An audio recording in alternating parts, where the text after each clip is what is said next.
xogayaha fulinta dowladda hoose degmada Faroweyn ee Khadar Maxamed Ciise booqasho ku yimid xarunta gobolka Awdal Balli-Gubadle wareysi uu siiyay warbaahinta qaranka Somaliland ayuu ku sheegay in socdaalkiisu uu daaran yahay sidii uu soo indhayn lahaa horumarka ka socda xarunta gobolka Awdal Balli-Gubadle ugana faa'iideyn lahaa waaya aragnimada maamulka iyo mashaariicaha horumarineed ee ka socda Balli-Gubadle xogayaha Khadar ayaa sheegay in uu ku dadaali doono sidii horumarka uu ku arkay xarunta gobolka Awdal Balli-Gubadle looga hirgelin lahaa degmada Faroweyn isagoo aad ugu bogaadiyay horumarkaasi maamulka degmada iyo kan gobolka Awdal dadaalada ay ugu jiraan horumarinta adeegyada bulshada guud ahaan waxaan salaamayaa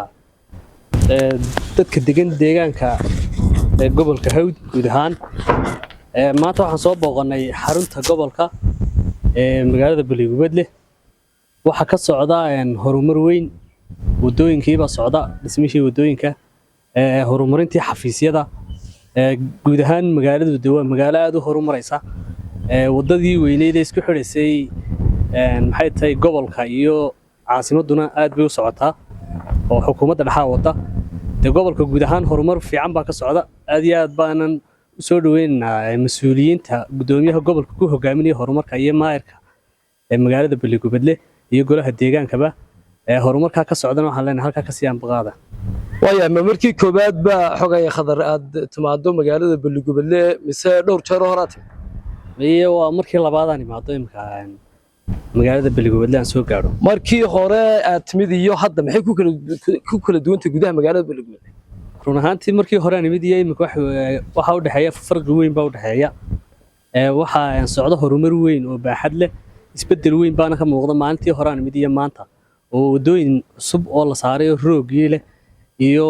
xafiisyadii oo dib habeyn weyn ka socoto ayaan nimid insha Allah taala anaga laftarkayga waxay noo noqon doontaa khibrad iyo waaya aragnimo aan ku horumarino degmadii iyo deegaanka aan maamulayna insha Allah waayahay maanta booqashada aad xarunta gobolka Awdal ku soo gaadhay maxay daaran waxay ahayd indhayn horumarka ka socda degmada waxaan nagu soo dhaweeyay oo na soo qaabilay xogayaha gobolka Maxamed Faarax Sugaal xarunta xafiiskiisana waxaan nagu qaabilay barasaabka gobolka Maxamed Cabdilaahi Bookh aad iyo aad baan ugu mahadnaqayaa mas'uuliyiinta gobolka Awdal wayna ku mahadsan yihiin shaqada qaranka ee ay hayaan iyo horumarka gobolka ka socda Abdiraxmaan Samriye telefishinka qaranka Somaliland ee gobolkaasi Awdal